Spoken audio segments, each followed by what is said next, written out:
everybody, Ricky from Connerty Meadows Farm. Today we are going to do some tree tapping and we thought we'd take you along. So step one of sap making is we take all the buckets, and this is hot bleach water. They all get washed and then we'll put them to dry a little bit, then they'll get stacked up and they get added to in here where the lids and the spiles have already been done, and then we can get ready to go to the bush. Okay, so the first thing we're going to do when we drill our hole, when we're topping, is we're going to look for our previous location. The location is key. We're looking for south side of the tree. We're looking for a main artery going up or a main root coming out of the tree. And so from there, we look at our previous hole. We want to be at least 6 inches away from it. So here's another hole that was drilled a number of years ago, and you can see the tree has actually started to close in. The sapwood is regrowing and the bark is kind of going around it. And there's another one there too. So the other thing we want to do is we want to make sure we've got the right size drill bit. A couple different sizes depending upon your tap. So I think this one is a 7/16 inch drill bit. And the other thing we want to do is we want to make sure that we're not going too far into the tree. So I've got a bit of tape there that gives me my about 2.5 inches into the tree itself. When we're drilling, we want to make sure that we are getting into some good sapwood. So when the wood comes out, we're looking for a nice basic wood color that it doesn't look really brown or dead. It's going to be lively, and even sometimes you might see some sap come out with it. Okay, so we found our location. We're going to be about 6 inches away from our old tap hole. We're going to try to look around. I mean, these trees have been tapped for many years, so we're going to try to avoid some of the other tap holes. What we want is a bit of a slight angle because we want the sap to flow out into the spile and into our bucket. So small angle, look for the south side, and then we'll drill. You can see that the sapwood that's coming out is nice and bright colored, normal wood colored, which is exactly what we're looking to see. Clean the hole out.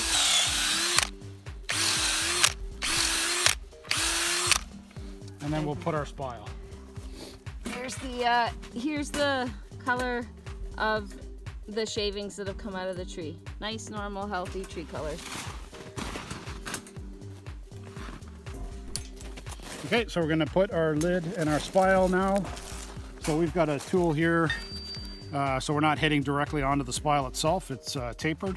So we'll insert it into the spile. Slow tap. Don't want to go too hard. We just want to make sure it's nice and steady.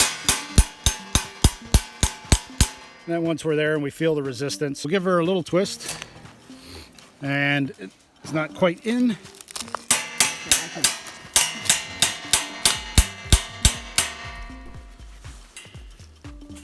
So we give our hammer a little twist, and it easily comes out of the spile. If the spile is twisting, then we've obviously not gone in far enough, and so we just give it a little extra tap. Be careful not to hit directly on the spile. The new spiles are made not as strong as the old spiles, so you'll end up breaking the spile if you hit directly on there or even on here. So be careful when you're putting them in. Last step is putting the bucket on, and we're ready to collect sap. The other thing to be aware of when you're tapping trees is you don't want to tap a tree that's too small. And so the minimum diameter that we go with is about 12 inches. And generally, the number of buckets that go on a tree is based on the diameter.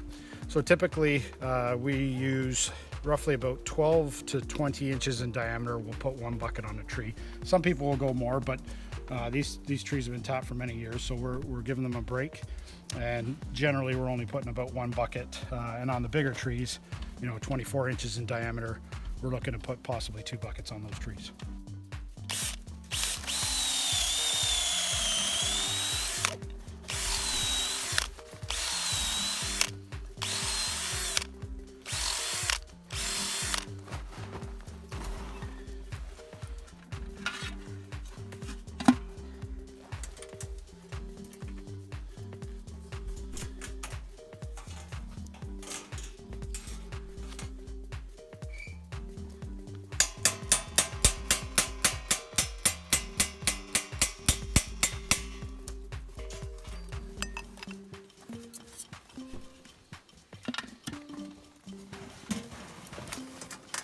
This one, we've just drilled the hole and it's already running without the spile in it. That means this one's nice in the sun. Yeah. The first drips of sap. And then, there you go. Not very much right now. Oh, look at that. Drip. Drip. Oh, it's coming, it's coming, coming. The rush of the first bit, eh? That one's running pretty good.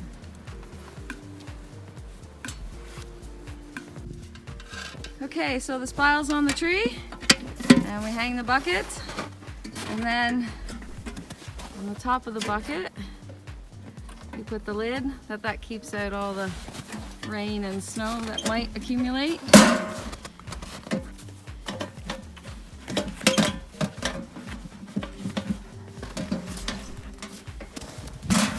And there's our bucket.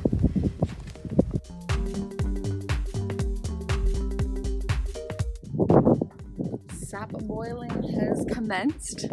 So this lovely tower made out of scraps is actually gravity fed into our sap, and then there's a float there that only lets so much in, and then we boil in here, and it's still fed through a fire. Once it reaches the appropriate temperature on here, we then have this spout here, and it will go down into a container with a filter, and then we filter it down into there and then bottle it up. Right now we just started boiling again this morning, so you can see it. Too bad you can't smell it. You having fun over there, Sky?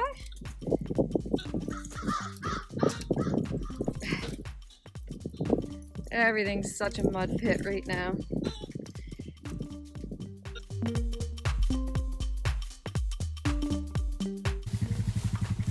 Today's the best run we've had. That's a lot of sap in there. For those of you that don't know what it looks like, I put it down. But I like when we're collecting and there's that much sap. We're just getting ready to pull our first batch off. That's usually a really good indicator that she's ready to come off. And 219 is where we want it to be. So now, this is where the fun part comes in. We're just gonna turn this handle on, and the sap is gonna come out. But it comes out as syrup, and it gets filtered down into there. And we watch the dial, and when the dial starts to drop, we shut that off, and that's when we know it's dropped below.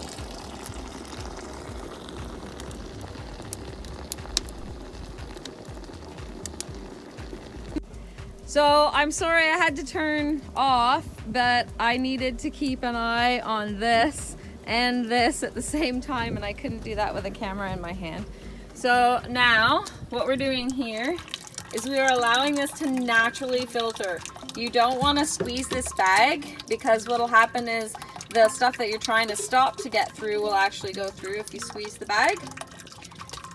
So we're letting this naturally just drip down into here, and then I'll show you how we jar up once we get inside.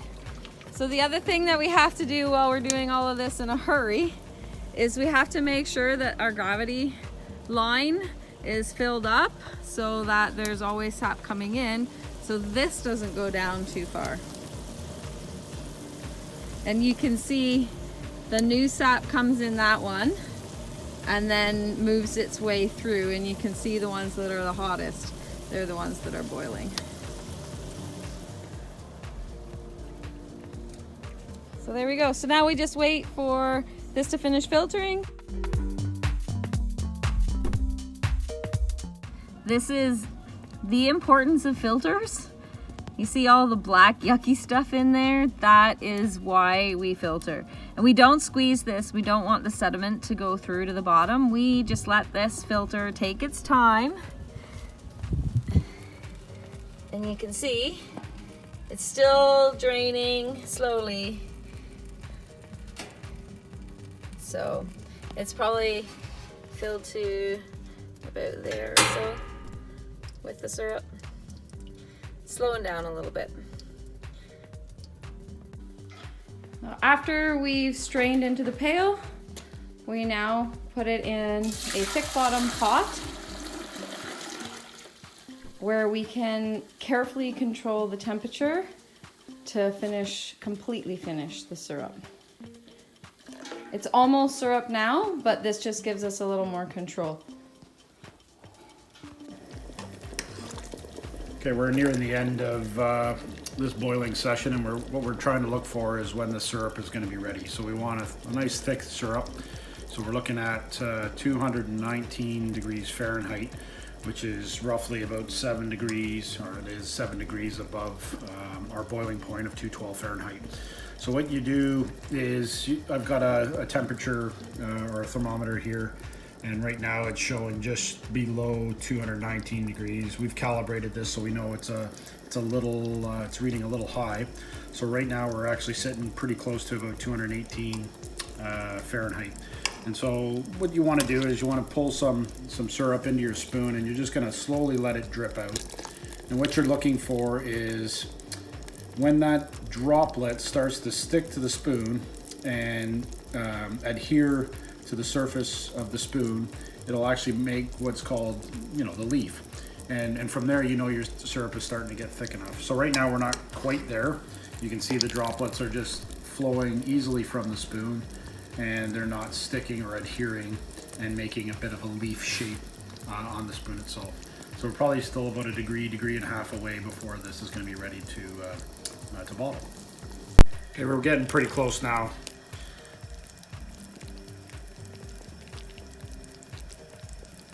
Start to see a lot more syrup adhering to the spoon.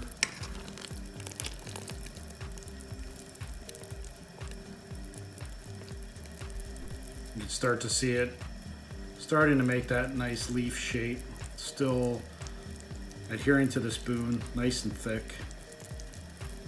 And there you go, you can start to see it now.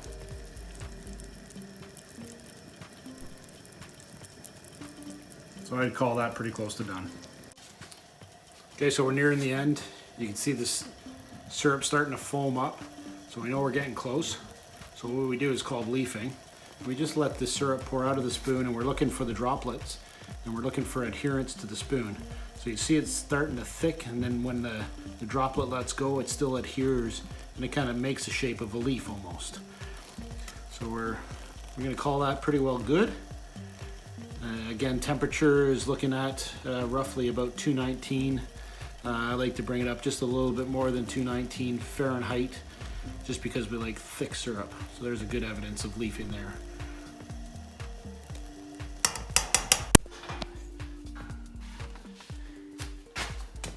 We're just gonna pour through another set of filters.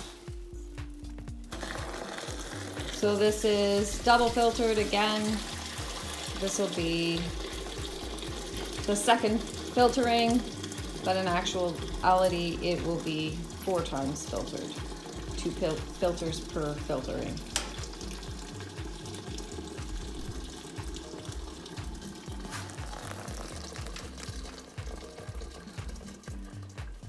You can see the leafing as it comes off that pan really well. Beauty, eh? The last stage, this is all filtered now, and this is just going into my big bottling pot. It has the spout down on the bottom that we use to bottle. All of my jars are sterilized. I tend to use mason jars because they are able to be reused. So in here, after seeing it filter into the pail, we bring it in and we put it in this big pot with the spout. When we pour in, we're gonna open this up And we're gonna put it down the side like you'd pour a beer so that you didn't, so you don't get the foam. Now, I'm wearing these really thick rubber gloves that are heat resistant, just because this stuff is really, really, really hot. I always do it over my sink, so in case I do what I just did, it's pretty easy to clean up after.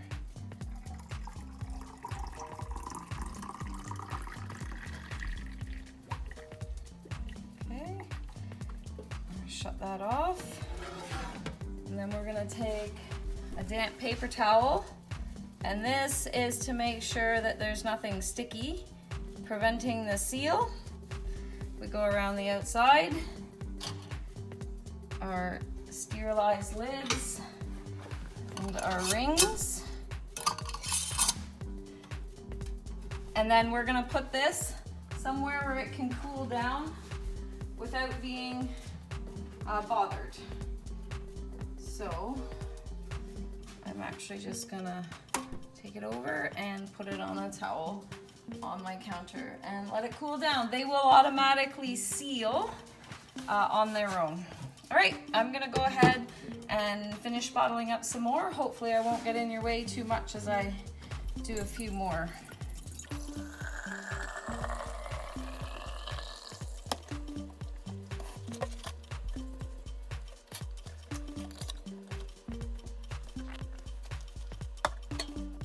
Now, there's not a lot in this big pot, so you'll notice that I'm kind of tipping it, just so that we get it all down at the bottom.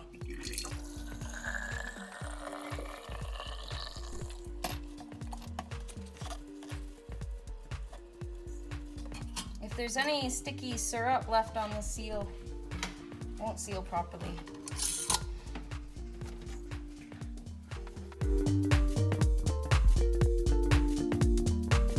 So one of the things you get asked a lot when making maple syrup is, how do I know when the season's over? Well, there's lots of different things that people tell you, but the surefire way to know is the buds on the maple tree. So right now, you can see this maple tree has buds, and people say, oh, when the trees bud out. But the trees actually bud in the fall. It's actually when the buds break. So when those buds break open, and you start to see green, that's when your syrup is gonna start to taste funny. And that's the time to call it quits for the season. All right, so we're at that time of year where we gotta take the buckets off the trees. Essentially what we're looking for is any discoloration in sap. We're also looking for when the tree starts to bud. And one of the old guys that we used to do syrup with says when the millers are out, it's time to take the buckets off. And that means that once you start seeing moths in the buckets of sap, then we're getting close to the end of the syrup season. So for us, we like to leave the spile and the lid together because we don't want to be continually taking our pins out and damaging them. So it's pretty easy to take the bucket off. You just remove the bucket, and then with a hammer, the claw part of the hammer, I just reach behind the actual spile itself. And I don't want to twist or do too much damage to the tree, so I just kind of just lightly pull back and the bucket will come out. But try to pull it straight back. You don't want to try to damage that hole any more than it already is. After you pull your taps, they will run for a little while, and that is completely normal. Don't put anything in the hole, okay? Leave the hole alone. It will heal on its own. If you put something in there, you're actually introducing a bacteria, and it will eventually cause the tree to rot out. So just to show you some comparison, this is this year's tap that we just pulled, and this is last year's. And you can see it's already healed up down inside. It's just some of the outer bark has got a little bit of a hole. So best to just let it heal on its own. So the last step in maple syrup, we've pulled our taps yesterday because we had time, and I spent the entire day yesterday washing and cleaning these guys out. So what I usually do is I will scrub and wash with Javax water, an effective way of cleaning them, that I was told to do. So That's what I do. Thanks for hanging out with us today. If you have found this video helpful or informative or enjoyed it in any way, don't forget to give us a like and subscribe to our channel. We'll see you next time. Thanks.